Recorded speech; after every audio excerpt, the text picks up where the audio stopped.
Online digital education, how to teach and study. Online अध्ययन और अध्यापन कैसे करें, क्या है छात्रों, शिक्षकों और अभिभावकों की भूमिका।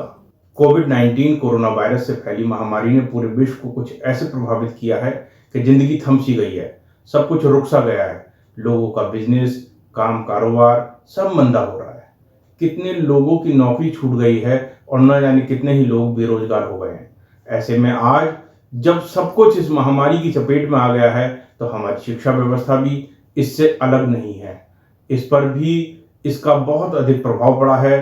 सारे schools, college, educational institute, coaching centres और ट्रेनिंग सेंटर्स आदि सब बंद हो गए हैं।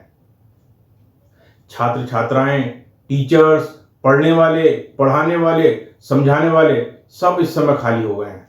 आरंभ में ऐसा लग रहा था कि ये तो बस थोड़े ही दिनों की बात है और शीघ्र ही हालात सामान्य हो जाएंगे। लेकिन वर्तमान में अभी भी पूरी मानव जाति कोरोना महामारी से जूझ रही है।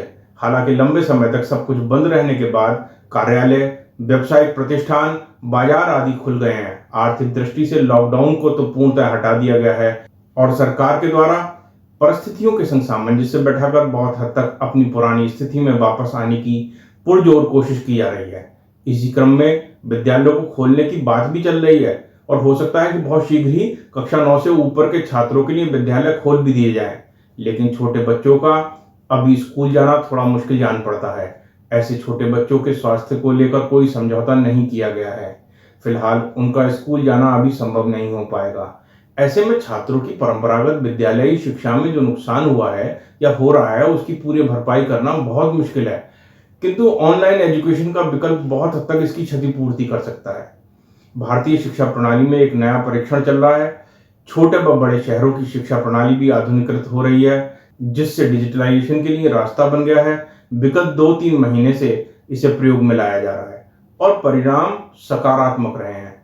ऑनलाइन शिक्षा इस समय की सबसे बड़ी आवश्यकता है। देखा जाए तो डिजिटल शिक्षा भारत की पारंपरिक शिक्षा प्रणाली में अपनी जगह बना चुकी है। ऑनलाइन कक्षाओं के संचालन में कुछ युवा शिक्षक या जो शिक्षक इसमें रुचि या अनुभव रख रहे थे बहुत आसानी से इसको कर पा रहे हैं, किंतु एक बहुत बड़ा वर्ग ऐसे शिक्षकों का भी है जिनके पास परंपरागत शिक्षा प्रणाली का अनुभव तो वर्षों का है, लेकिन वे कुछ नया करने, सीखने में हिचकते हैं। ऐसे शिक्षकों के अतिरिक्त कुछ छात्र व अभिभावक भी ऐसे हैं जो इसके बारे में सीखना और समझना नहीं चाहते और ऑनलाइन डिजिटल शिक्षा प्रणाली को अडॉप्ट करने में, अपनाने में झिझक महसूस कर रहे हैं।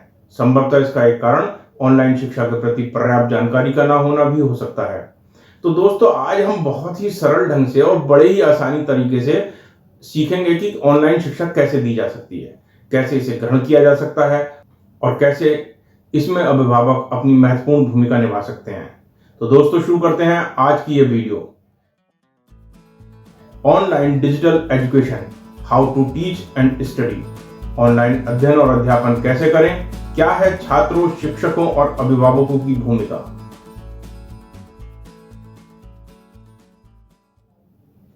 नमस्कार दोस्तों, मेरा नाम डॉक्टर एल के सक्सेना है। मैं एक naturopathic physician, motivational speaker, corporate career and health counsellor हूँ। School heads, teachers, educators, students and parents के लिए ऑनलाइन डिजिटल एजुकेशन पर आधारित आज की ये करियर काउंसलिंग कार्यशाला वीडियो वर्कशॉप जिला सेवायोजन कार्यालय रामपुर, उत्तर प्रदेश के जिला सेवायोजन अधिकारी श्री सुमित मिश्र जी तथा विभाग के वरिष्ठ सहायक श्री मनोज कुमार जी के माध्यम से प्रस्तुत की जा रही है। ऑनलाइन शिक्षा आज एक ऐसा माध्यम है जो बहुत आसानी से हमारे टारगेट स्टूडेंट तक पहुंचने का सर्वोत्तम साधन बन गया है, लेकिन बहुत से शिक्षक, स्टूडेंट्स और अभिभावक आज भी ऐसे हैं जिन्हें अभी तक इसके बारे में पर्याप्त ज्ञान और तरीका नहीं पता। तो ऐसे लोगों के लिए ये वीडियो वर्कशॉप बहुत ही उपयोगी साबित हो सकती है। बहुत ही सरल ढंग से आज हम आपको ऑनलाइन शिक्षा की टेक्निक्स के बारे में, इसके क्रियान्वयन के बारे में बताएंगे। इसकी पूरी जानकारी और निश्चित लाभ लेने के लिए आप इस वीडियो को शुरू से अंत तक अवश्य देखिए। ऑनलाइन शिक्षा में शिक्षक, छात्र एवं अभिभावक तीनों की अलग अलग अहम भूमिका है। तो सबसे पहले बात करते हैं शिक्षकों की। मैं मानता हूं कि कुछ शिक्षकों के लिए यह कार्य बिल्कुल नया हो सकता है और जब हम कोई नया कार्य शुरू करते हैं या कोई नया प्रोजेक्ट प्रारंभ करते हैं तो उसके लिए एक योजना बनाई जाती है, एक रूपरेखा तैयार की जाती है। ऑनलाइन एजुकेशन के लिए शिक्षकों को भी योजनाबद्ध तरीके से कार्य करना होगा। डिजिटल शिक्षा के तहत सीखने के लिए एक निश्चित समय सारणी के अनुसार बेहतर प्रबंधन और कठोर योजनाओं की जरूरत होगी। समय का पाबंद होना भी बहुत आवश्यक है। ऑनलाइन एजुकेशन में शिक्षक किसी भी चैप्टर, लेसन या टॉपिक पर लाइव या रिकॉर्डेड वीडियो प्रेजेंटेशन देते हैं। इसके लिए सबसे पहले आवश्यकता होती है एक वीडियो कैमरे की। यहाँ एक बात बहुत क्लियर कर देते हैं कि हम ट्रिक फोटोग्राफी नहीं कर रहे हैं, इसलिए नॉर्मल सा कोई सा भी वीडियो कैमरा जो आपके पास अवेलेबल हो या साधारण सा 10 मेगापिक्सल से ऊपर का कोई भी मोबाइल फोन जिसमें अच्छा कैमरा लगा हो उसे यूज कर सकते हैं। और उसे अपनी जगह स्थिर रखने के लिए एक एडजस्टेबल कैमरा मोबाइल स्टैंड होना चाहिए ताकि कि हम उसे सही ऊंचाई से प्रॉपर फोटो ले सकें। एक व्हाइट बोर्ड या कोई display screen, LED screen, laptop या कंप्यूटर पर भी आप प्रेजेंटेशन दे सकते हैं। इसके अलावा आपको चाहिए होगा एक माइक्रोफोन ताकि बच्चों को स्पष्ट और क्लियर आवाज पहुंच सके। जब तक आपकी आवाज स्पष्ट नहीं पहुंचेगी तो आपका संदेश, आपका मैसेज क्लियर नहीं होगा। उसके लिए बहुत सारे प्रकार के माइक्रोफोन मार्केट में अवेलेबल हैं, आप उनका उपयोग कर सकते हैं। साथ ही साथ प्रॉपर लाइट की व्यवस्था भी करनी पड़ेगी। लाइट की व्यवस्था ऐसी होनी चाहिए कि वह डिस्प्ले बोर्ड और आपके ऊपर इस तरह पड़े कि आपके एक्सप्रेशंस, बॉडी लैंग्वेज और जो आप लिख रहे हैं या दिखाना चाहते हैं वो सब क्लियर हो। लाइट हमेशा कैमरे के पीछे से आनी चाहिए। आपके पीछे से अगर लाइट आती है तो उसका रिफ्लेक्शन कैमरे के लेंस पर पड़ेगा और इसकी वजह से पिक्चर इतनी क्लियर नहीं आ पाएगी और बच्चों को देखने में परेशानी हो सकती है। इसके लिए बहुत साधारण से ज्ञान की आवश्यकता है, बहुत अधिक टेक्निकल नॉलेज की आवश्यकता नहीं है, इसलिए बिल्कुल मत घबराइए, बिल्कुल मत परेशान होइए। कम्युनिकेशन को निर्बाध चलाने के लिए कम से कम 4G या ब्रॉडबैंड इंटरनेट कनेक्शन भी चाहिए। अगर आप लाइव प्रेजेंटेशन दे रहे हैं, लाइव क्लासेस ले रहे हैं तो आपको 4G इंटरनेट चाहिए। फिलहाल इस समय हिंदुस्तान में 4G ही अवेलेबल है और ब्रॉडबैंड इंटरनेट कनेक्शन आप यूज कर सकते हैं। इन सबको सेट करके आप लाइव और रिकॉर्डेड वीडियो प्रेजेंटेशन के लिए बिल्कुल तैयार हो जाएंगे। अब शिक्षकों को सबसे पहले जिस चैप्टर को पढ़ाना है उसे टॉपिक वाइज छोटे छोटे हिस्सों में बांट लीजिए। टॉपिक के हिसाब से कंटेंट को पहले ही व्हाइट बोर्ड पर या किसी कागज पर या किसी लैपटॉप, कंप्यूटर आदि पर प्रेजेंटेशन के रूप में तैयार करके रख लीजिए। इससे समय की बचत होगी और पूरी कक्षा के दौरान आप जो मुख्य मैटर है, जो आप टॉपिक पढ़ाना चाह रहे हैं, उससे भटकने की संभावना नहीं रहेगी। छोटे बच्चों को चित्र आदि बनाकर, कहानी के रूप में सुनाकर, दिखाकर किसी भी लेसन को या किसी भी टॉपिक को पढ़ा सकते हैं, समझा सकते हैं। मनोरंजक रूप में पढ़ाने पर बच्चा उसमें रुचि लेगा और उस पर ध्यान देगा। टॉपिक को एक निश्चित टाइम में फिनिश करना होगा। मान लीजिए 40 मिनट की कक्षा है तो ऐसा मैटर रखेंगे कि उसे हम 30 मिनट में ही खत्म कर दें, क्योंकि हमें 10 मिनट चाहिए होते हैं बच्चों से बातचीत करने के लिए, कक्षा को रोचक बनाने के लिए, बच्चों का इंटरेस्ट डेवलप करने के लिए। और आवश्यक ये नहीं है कि एक दिन में एक चैप्टर खत्म हो जाए, बल्कि जितना भी पढ़ाया जाए वो क्लियर हो जाए। और अधिक प्रभाव के लिए टॉपिक से संबंधित ऑडियो वीडियो भी आप दिखा सकते हैं या रेफर कर सकते हैं। हमें अपनी कक्षा को ऐसे ही चलाना है जैसे वर्चुअल क्लास ना चला रहे हो बल्कि एक्चुअल क्लास ले रहे हो। बच्चे के संग भी इस तरीके का व्यवहार रखेंगे जैसे कि हम एक्चुअल क्लास में करते हैं। सबसे पहले क्लास में बच्चों की निश्चित संख्या को जानेंगे। मान लीजिए आप 20 बच्चे या 30 बच्चे लेकर कक्षा चला रहे हैं तो हर एक बच्चों से आपको कमेंट बॉक्स में जाकर अपने लिए कोई संदेश लिखने के लिए कहना है, चाहे वो अभिवादन ही क्यों ना हो। और आप भी प्रत्येक बच्चे का नाम बोलकर रिप्लाई दीजिए। इससे बच्चे को एहसास होगा कि आप बच्चे को सुन पा रहे हैं, देख पा रहे हैं। इसके बाद आप बच्चों को म्यूट करने ना करने, वीडियो को चालू रखने या बंद करने का ऑप्शन दे सकते हैं। वो सब आप पर डिपेंड करता है, मैटर पर डिपेंड करता है, जरूरत और परिस्थिति पर डिपेंड करता है। बच्चों की अटेंडेंस पर ध्यान रखिए। यदि कोई बच्चा एक दिन एब्सेंट रहता है और अगले दिन फिर आप उसे पॉइंट आउट कीजिए। इससे सब बच्चे समझ जाएंगे कि आपकी नज़र उन पर बनी हुई है और सभी बच्चे इससे सबक लेंगे। बच्चों के संग बातचीत के दौरान आपकी भाषा सॉफ्ट होनी चाहिए, ऑफिशियल होनी चाहिए और जहां तक संभव हो सके भाषाओं का माध्यम मातृभाषा या लोकल लैंग्वेज हो, जिससे कि बच्चों को आपकी बात और वो टॉपिक अच्छी तरीके से क्लियर हो पाए।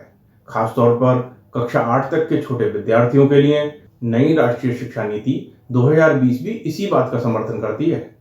भाषा के अतिरिक्त हमें ये ध्यान रखना होगा कि हम बच्चों को लेक्चर ना दें। लेक्चर का मतलब बगैर इस बात को देखे, जाने या समझे कि बच्चों तक हमारी बात पहुंच रही है या नहीं पहुंच रही है, किसी विशेष टॉपिक पर हम लगातार बोलते चले जाते हैं। इस वर्चुअल क्लास को एक्चुअल क्लास की तरह चलाइए। उसमें बच्चों को अपनी कम्युनिकेशन का हिस्सा बनाइए। आप एक टॉपिक को संक्षेप में बोलिए, बच्चों से उनकी प्रतिक्रिया जानिए, बच्चों की साझेदारी से वे इसमें इंटरेस्ट लेंगे और इस पर ध्यान देंगे। अन्यथा बच्चों का मन तो बहुत ही चंचल होता है, उनके आसपास की होने वाली घटना आदि से वो बहुत जल्दी डिस्टर्ब हो जाते हैं, उनका मन भटक जाता है। और आपको बच्चों को कक्षा में प्रेजेंट होने का एहसास दिलाना है। स्वयं भी आपको ऐसे रहें कि जैसे कक्षा में प्रेजेंट है और बच्चों को भी ये एहसास रहे कि वो कक्षा में ही प्रेजेंट है। टॉपिक या कक्षा के अंत में बच्चों को होमवर्क के रूप में कुछ ना कुछ असाइनमेंट अवश्य दीजिए और अपने व्हाट्सएप पर या ईमेल के जरिए रिप्लाई भी अवश्य मांगिए। ऑनलाइन क्लासेस अटेंड करने के लिए बच्चों को भी खासी तैयारी करनी पड़ती है। कुछ गैजेट्स एंड इक्विपमेंट्स उनको निश्चित तौर पर चाहिए होंगे। हो सकता है बहुत सारे लोगों पर हों और हो सकता है कुछ लोगों को खरीदना भी पड़े। जिन लोगों को लगता है कि हम नहीं खरीद पाएंगे, उनकी सामर्थ्य नहीं है, वो ग्रुप बनाकर 1 या 2 बच्चों के साथ मिलकर ले सकते हैं। तो जानते हैं छात्रों को अब क्या क्या चाहिए होगा। सबसे पहले उन्हें चाहिए कम से कम 4G या ब्रॉडबैंड का इंटरनेट कनेक्शन, कम्युनिकेशन के लिए mobile phone, tablet, laptop, computer या कोई भी ऐसा साधन जो आपके पास हो और आप उसे यूज कर सकते हैं। घर पर अगर स्मार्ट टीवी या डिस्प्ले, LCD स्क्रीन आदि भी हो तो उसको भी उपयोग में ला सकते हैं। एक्स्ट्रा माइक्रोफोन और एक्स्ट्रा स्पीकर भी लगाया जा सकता है। वैसे मोबाइल फोन की अपेक्षा टैबलेट का प्रयोग करना सरल और सस्ता ऑप्शन है। इसकी स्क्रीन का साइज भी बड़ा होता है। एक बात बहुत इंपॉर्टेंट है, मोबाइल, टैबलेट या लैपटॉप को इस तरह से रखें कि आपको अधिक झुकना ना पड़े और सीधे बैठकर पढ़ाई कर सकें।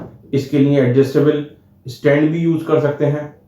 इन ऑनलाइन क्लासेस को अटेंड करने के लिए बच्चों को मानसिक रूप से तैयार होना पड़ेगा, जैसे कि एक्चुअल क्लास में हम करते हैं वैसा ही बिहेव वर्चुअल क्लास में भी करना पड़ेगा।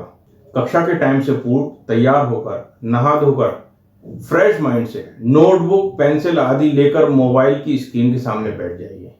क्लास अटेंड करिए, अपने शिक्षक को समय से ज्वाइन करिए, अभिवादन करिए और अपनी उपस्थिति रजिस्टर कराइए।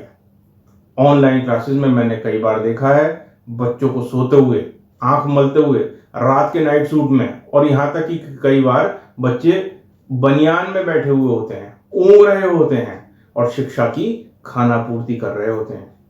शिक्षक जब इतने इंटरेस्ट और मेहनत से आपको पढ़ा रहे हैं तो आप भी अपना इंटरेस्ट शो कीजिए। हो सकता है किसी टॉपिक में आपका मन ना लग रहा हो, आपकी समझ में ना आ रहा हो, तो बार बार अपने टीचर से उसके बारे में जानने की कोशिश करिए, मैटर को समझने की कोशिश करिए और उसका अभ्यास कीजिए। टॉपिक से संबंधित किताबों की जानकारी लीजिए। अपने शिक्षकों के द्वारा दिए गए लेक्चर्स को अच्छी तरह सुनिए।